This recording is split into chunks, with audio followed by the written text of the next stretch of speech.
Hice 17 años de prisión, pero en total tomé 30 años de prisión. Nací en el barrio de la Belle de Meis, en Marsella, durante la guerra. Perdí a mis padres a muy temprana edad. Mi madre tenía 5 hermanos, todos ellos fichados en el gran bandolerismo. Así que fui criado por matones. No podía convertirme en maestro u otra cosa. Luego teníamos hambre, estábamos infelices, así que nos convertimos en ladrones desde muy temprano. Luego escalamos los rangos, por decirlo de alguna manera. Argelia, Marruecos y Túnez aún estaban bajo dominio francés. Me pusieron en los barcos para el tráfico. Por ejemplo, iba a Dakar, en Senegal, y había burdeles. Y traía el dinero de vuelta a Francia. Así que tenía mi porcentaje. Empecé a traficar de esa manera. Después hice opio, por supuesto, como todo el mundo. Entonces cometí el robo. Siempre fue el deseo, la oportunidad, el dinero, la adrenalina también. Nos gustaba eso, nos gustaba eso. Tenía 16 o 17 años cuando realmente comencé a asumirme como un delincuente. Siempre mantengo mi mentalidad, siempre mantengo mi espíritu de delincuente. Seré un delincuente hasta mi muerte, te lo digo de inmediato. Para mí, un delincuente ya es un anarquista. Es un tipo que se ha negado a someterse a una sociedad, digamos, regulada. Esas reglas, hay una palabra para definirlas, se llama mentalidad. Los rufianes de mi época, no hablo de los rufianes de hoy, tenían lo que llamamos mentalidad. Si no tenían eso, estaban muertos en ajustes de cuentas, habían cometido errores de mentalidad graves, porque tenía que ser grave de todos modos. O estaban marginados, es decir, se les prohibía el territorio. Iban a los Alpes o a otros lugares, no queríamos saber más de ellos. Pero si estaban en Marsella, se les advertía, se decía, te prohibimos Marsella, te prohibimos Bouches-du-Rhône. Y cuando un corso actúa como un rufián, lo hace de verdad. O se convierte en proxeneta, o organiza partidas de juego clandestinas, y se mete en las drogas. Eso es, o hace las 3 cosas al mismo tiempo. Marsella es una ciudad que se movía, y cuando llegó con la French Connection, eso fue la guinda del pastel, realmente era la ciudad. El tema acaparaba la atención mundial. Pero la French Connection es una comunidad principalmente corsa, con algunos italianos, que estamos, como decimos, en nuestro entorno, entre gente con la que podemos hablar.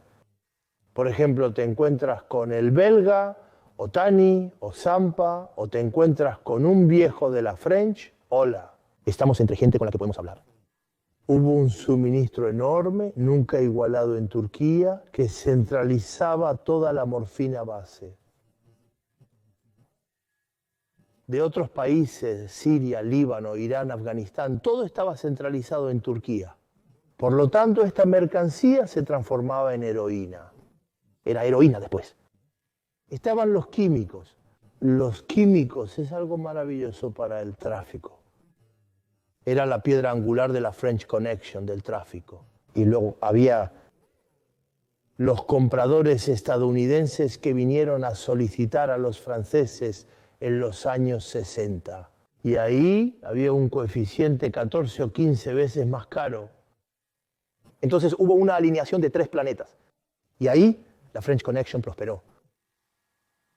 ¿Completamente sola? Es la lotería. Es la lotería. Y entonces todos entraron.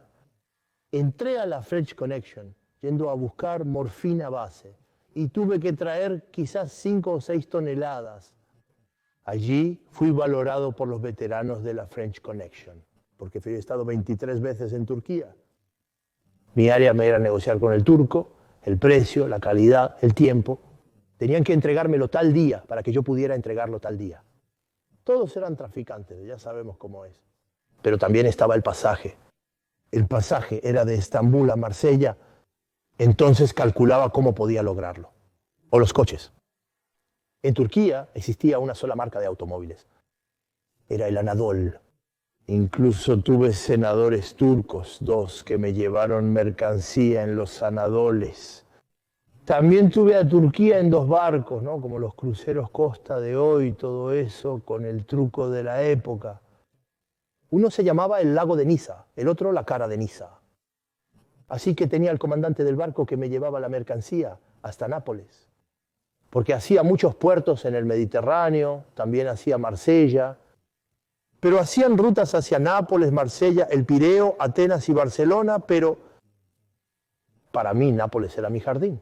Tanto en Marsella tenía un riesgo que tomar como en Nápoles no tenía ningún riesgo. ¿Por qué? Porque había enviado a jóvenes, a gente, a amigos míos, a buenos amigos míos, que estaban condenados a muerte aquí, porque habían hecho robos, habían dejado una huella o habían sido delatados por otro. Los envió a Italia porque allí se había abolido la pena de muerte. Así, al ir a Italia no podíamos ser extraditados. Por lo tanto, yo, conociendo a gente italiana, a camorristas o mafiosos, los enviaba a recoger, que la gente los recogiera. Y en mí, en Nápoles, cuando descargaba las mercancías, estas personas me protegían. Tenían lo necesario encima y la mercancía se descargaba sin problemas.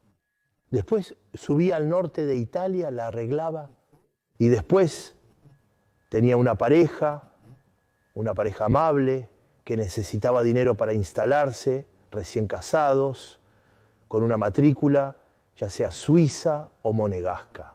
Decían, matrícula, no paramos eso. Los policías, dice Mónaco, no han traficado drogas. Italia y Francia. Allí era mantequilla. Luego me dejaban el coche en un sitio, yo lo recogía y lo llevaba al laboratorio. Realizó múltiples trámites, incluyendo tarjetas de turista. Entonces eso también era mantequilla. Entraba a golpes de 300 kilos. Siempre he tenido una mente inventiva para hacer llegar esa mercancía. Y nunca me han detenido un kilo. Nunca, y así tenía mi parte y estaba bien. El kilo de morfina base valía 1.000 euros, el químico valía 500 euros, por lo tanto, el kilo de heroína costaba 1.500 euros, se vendía a 13 o 14.000 euros, 10 veces más caro en los Estados Unidos. Esta mercancía siempre estaba en la cima, o los estadounidenses la habrían enviado. Y es por eso que la heroína marsellesa era la mejor heroína del mundo. Nunca haya habido un equivalente, nunca habrá uno. El tema acaparó la atención mundial. Había congresos en América donde se hablaba de Marsella. De hecho, los estadounidenses vinieron aquí. Nixon envió gente de la administración para el control de drogas del Federal Bureau of Investigation, cosas para detener todo eso. Cada día fortalecemos más nuestra cooperación entre la policía de los Estados Unidos y la policía francesa. Y se realizó una incautación espectacular de morfina baja, 450 kilos, un gran éxito. Nos hizo reír porque los vimos llegar con su gran sabotaje de Oin. Había muchas personas en Marsella que trabajaban honestamente, que tenían sus actividades, su vida cotidiana, todo eso y todo, pero que estaban asociados con la French Connection. No somos simplemente criminales. No podemos hacer las cosas solo nosotros, solo entre nosotros. Tenemos que tener cómplices, buzones. Por ejemplo, había camioneros que trabajaban en Fos-sur-Mer en las empresas de química. Se iban con sus camiones, se lanzaban a un foso a propósito, un falso accidente, y había tipos que tomaban los caramelos de anhídrido acético. Él tuvo el accidente y el anhídrido se esparció en el campo. Eso no es verdad. Él estaba ganando dinero. Estaba el taxista. Entonces él se ponía en la estación de San Charles o en el aeropuerto de Marignán y decía, vivo cerca del agua para un último viaje. Si hay alguien que vive cerca, lo llevo. Entonces él tomaba una familia con la mujer, el marido, los niños, no sé qué, subía al cliente al agua, todo. Eso, para no toparse con un bloqueo. No se detiene un taxi con clientes, pero él tenía 200 locos en el maletero. La French Connection era parte del paisaje. Todo el mundo encontraba lo suyo. Al principio, uno quiere salir de su condición. Es verdad, dijo, yo no puedo pagar un 450. Si hago eso, voy a comprar el Porsche allí. Y cuando el cenicero del Porsche esté lleno, cambio, tomo otro Porsche. Estamos cegados por el materialismo, el consumo, el consumismo, y nos decimos, estamos de Caribaba allí, somos ricos de repente al principio, eso está ahí, pero luego una vez que tenemos el dinero, podemos parar, podemos decir, ahora he alcanzado mi objetivo. Y bien, no paramos, estamos aún más motivados. No pensamos en decir, estaba infeliz, ahora soy rico, Así que paro y voy a comprar una hermosa casa y el domingo iré a misa o jugaré al futbolín, no sé. No nos decimos soy un gamberro. Sigo siendo un gamberro. Sigo siendo un gamberro. Y estoy bien en el jugo, en el espíritu. Gamberro, solo encuentro gamberros. Solo hablo con mujeres. Gamberros.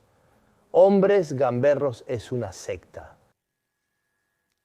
Y estamos aquí, ni siquiera nos damos cuenta de que hay un mundo exterior. Vivíamos así, vivíamos como señores, no teníamos de decir, tenemos que parar porque corremos el riesgo de ir a la cárcel y porque nuestras familias van a estar tristes y todo. No, este estilo de vida era fabuloso. No te privas de nada, estás ahí, entras a una joyería, compras 2 relojes. Yo tenía abrigos de vicuña. En aquel tiempo 5 millones el abrigo. Chirac y yo llevábamos el mismo abrigo. Eso es todo. Aquí hay una niña. Allí eso costaba una fortuna. Ves, a medida que envejeces, las chicas que tomas son cada vez más jóvenes, de 18 a 19 años. Estas chicas están cegadas por el estilo de vida, nunca han conocido eso. Alquilas un barco, las llevas a Córcega, a la Scala. Estas pobres chicas están maravilladas. Y tú, estas pobres chicas, entre comillas, porque encontraron lo que buscaban. Entras en una tienda de ropa, por ejemplo, los zapatos, todo eso. Estaba allí cuando la chica probaba los zapatos. Ella me decía que lo venden, sin importar si están bien. La vendedora decía, escucha a tu papá, él te dijo que estaba bien, ¿ves? Yo despilfarraba el dinero, porque el dinero es tan peligroso como la droga. Si te detienen con $1 millón, porque son dólares. Nunca son francos, siempre son dólares. Mientras no se cambien, son dólares. Y solo te pagan $1. A veces estos mordidos estadounidenses te pagan con un billete de $20. Entonces empecé a creer que en las discusiones con ellos, la próxima vez que me paguen con un billete de $20, en la mercancía les enviaré lactosa. Eso es, ¿lo has entendido? Son cantidades, grandes volúmenes. Marineros estadounidenses nos traían ese dinero. En Villefranche había un puerto con una base estadounidense y se permitían visitas al portaaviones. La gente común, incluyendo niños, te colocaban en el centro. Y el marinero estadounidense te daba paquetes de dinero. Y tú, con la estrella que te llevó de vuelta a Villefranche, podías traer los dólares. Cuando estás en medio de ello y vives el momento presente y no piensas ni en la muerte ni en la prisión, tienes momentos de felicidad, si se puede llamar a eso felicidad. Pero eso no es felicidad. Eso no es verdad. No se puede decir que hemos sido felices. Porque siempre hay ese miedo en el fondo, en segundo plano. Ese miedo, porque siempre estamos en guardia. El miedo a la policía. El miedo a los policías. El miedo a los informantes es presente cuando te presentan a alguien nuevo, ya que no sabes si es un informante. Lo pruebas psicológicamente, ¿no? Hay un amigo tuyo que te dice, cuidado, no lo siento, tú lo pruebas aún más, te conviertes.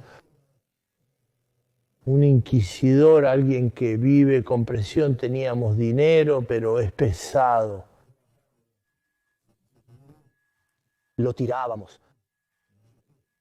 Porque te lo decía, si te detienen con dinero, es como si te detuvieran con drogas. Es lo mismo. Mi único momento de felicidad fue cuando logré mi meta. Son los momentos felices que mencioné antes.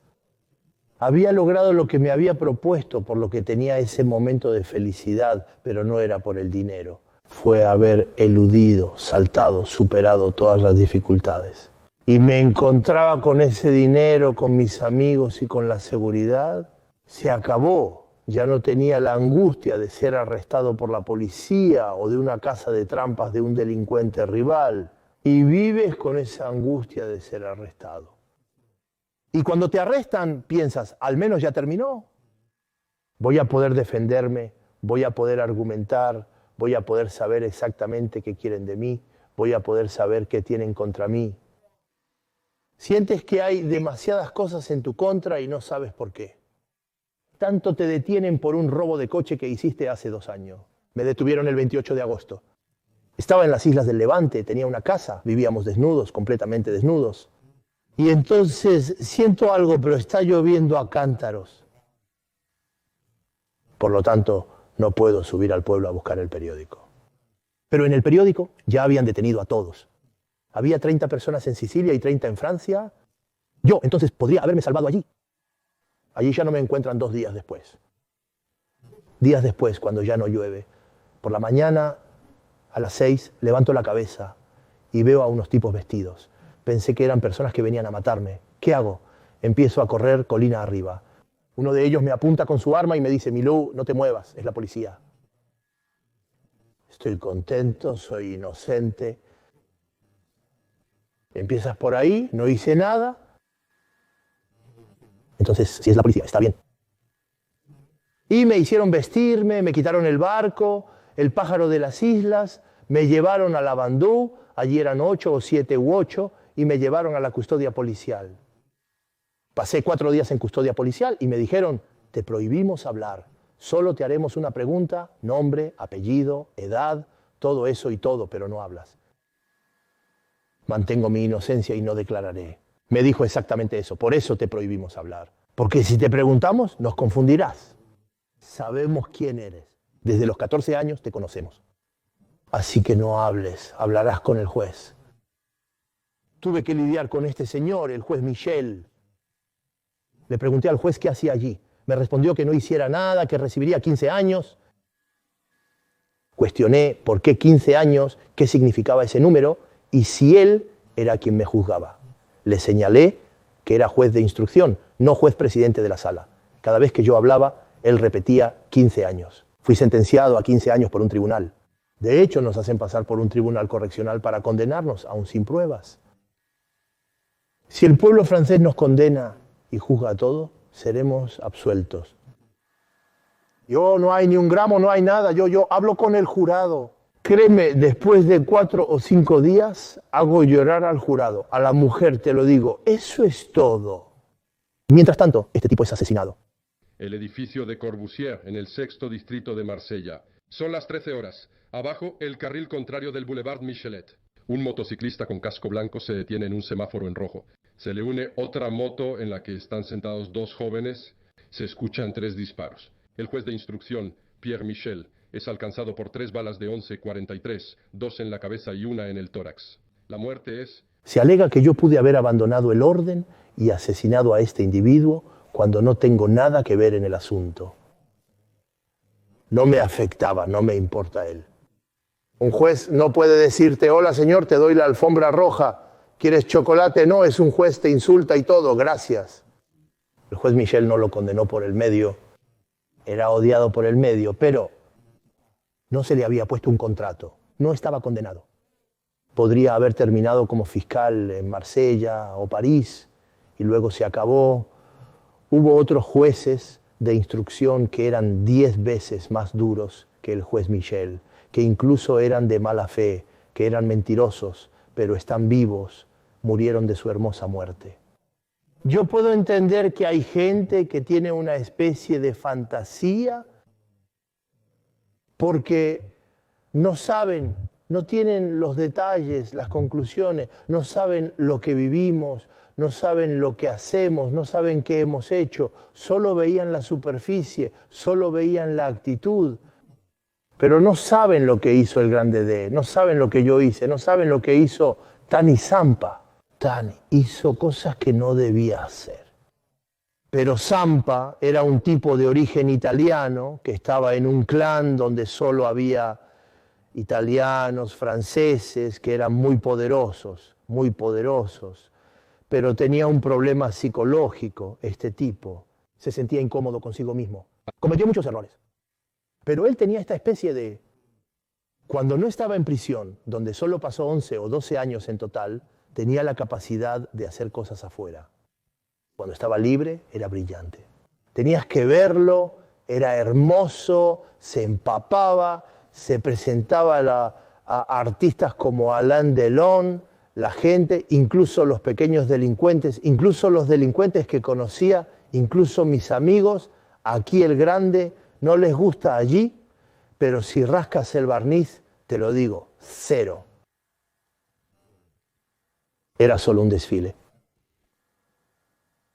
tenía esta habilidad para reunir a las personas y enviarlas a la mina y tomar una parte, pero cuando había que ir a la guerra, cuando había que ir al robo, cuando había que ir...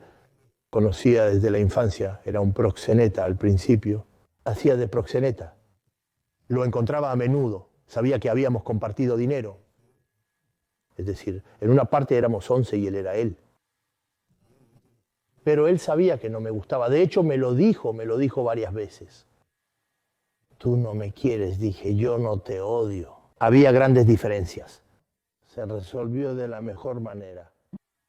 Eliminaron a Zampa y a los 80 o 120 soldados que tenía con él. De todos modos, solo podía terminar así. No puedes razonablemente hacer lo que yo he hecho toda mi vida sin tener problemas. Y como todavía estoy vivo, es como decimos en casa, cuídate, me cuido. Si tienes un problema con alguien que está en tu misma condición, que es tan capaz como tú, que quizás sea incluso más duro que tú, debes llevar las cosas hasta el final, porque si no, terminarás siendo asesinado. Sabes que él no pasará, así que tú debes tomar la iniciativa. Te lo repito y te lo vuelvo a repetir. No puedo yo ser un delincuente durante tantos años y no haber tenido problemas. Nosotros hubo guerras. Las guerras eran entre clanes y cuando uno de los dos clanes ganaba la guerra, teníamos 3, 4 años de descanso. O quizás un hombre mataba a otro ocasionalmente. No era como hoy en día. No era el fuego, no era... Pasábamos por muchas cosas. Antes de matar a un tipo hacíamos... Ólala, pero durante la guerra no pasábamos nada, nada en absoluto. Cuando era un clan y me encontraba con un clan contrario, aunque no lo conociera, tenía que matarlo por ser un enemigo. Y luego no era la misma forma de matar. No eran las mismas liquidaciones de cuentas. Por ejemplo, si estábamos en un coche, esperábamos al tipo a las 6 de la mañana para que saliera. Si acompañaba a sus hijos a la escuela, nos íbamos porque sabíamos que si el pequeño estaba al lado, o la mujer, él estaría traumatizado y podría recibir una bala perdida, porque nunca se sabe cómo termina eso. Tanto si el tipo se escapa, bum, bum, lo matas y luego lo ves que aún se mueve, lo matas y matas al tipo al lado. Y no matas a los inocentes. De hecho, eso nunca ha sucedido. Lo sabemos, ¿verdad? Nunca. Incluso en el norte, nunca. Incluso en París, nunca. Aquí, hoy, yo vi a pequeños Dorinsins ser asesinados. Aquí, además, está lo que llamamos el modus operandi. Yo, cuando veo un ajuste de cuentas, hay muy poco, como te menciono, de mi entorno. Si veo pistolas, calibres automáticas, revólveres, pistolas de 15 tiros, por ejemplo, más o menos sé de dónde vienen el modus operandi. Pero cuando veo las Kalashnikovs, un delincuente, nunca ya han usado eso. No existe la Kalashnikov, no existe la Kalashnikov. Es un arma destructiva, es un arma, no puedes sostenerla. Entonces tienen brazos así, tienen 18 años y tienen Kalashnikovs en la mano. Y cuando disparan se va. De hecho les gusta, todos se creen Scarface. Y entonces hay alguien que pasa y muere. Es una locura.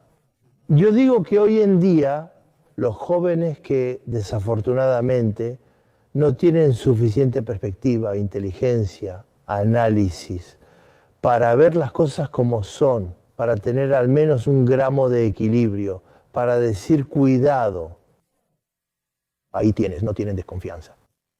Y cuando ven a un tipo que ha tenido éxito en el crimen organizado y piensan que ellos también puedo llegar a ser como él, y eso es muy peligroso, porque no saben el camino que hay entre esa persona y ellos. Después de la conexión francesa hubo lo que llamamos el bandido al estilo americano, al estilo italiano, al estilo italoamericano. Y extrañamente eso se ha un poco, digamos,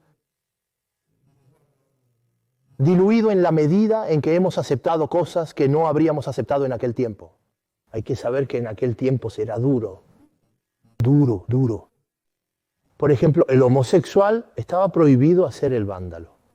No entendieron que un homosexual puede ser tan vándalo como cualquier otra persona heterosexual.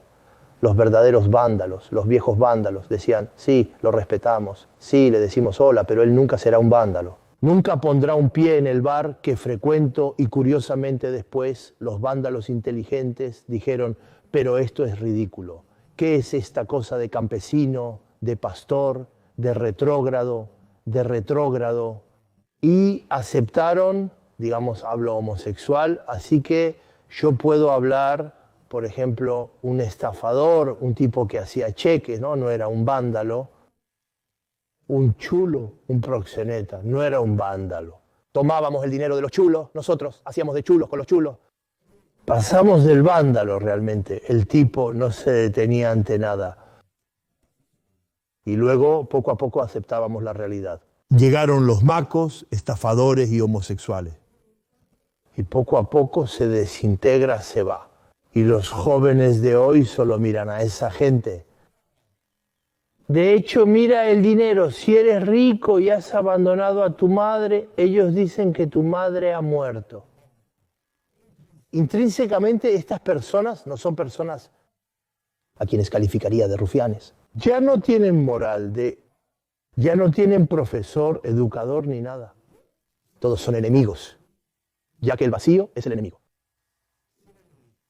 Cuando conocí a algunos jóvenes en la Belle de Mer, les dije que los respeto y solo les pido una cosa. Si se comportan como delincuentes, compórtense como delincuentes, pero no hagan cualquier cosa. Si hacen cualquier cosa, no son delincuentes, son escoria. ¿Y sabes lo que es un delincuente? Es lo contrario de la escoria. Yo en ese ambiente nunca volveré a poner un pie. Solo volveré a poner un pie si ese ambiente vuelve a ser mi ambiente. Pero hoy ese no es mi ambiente.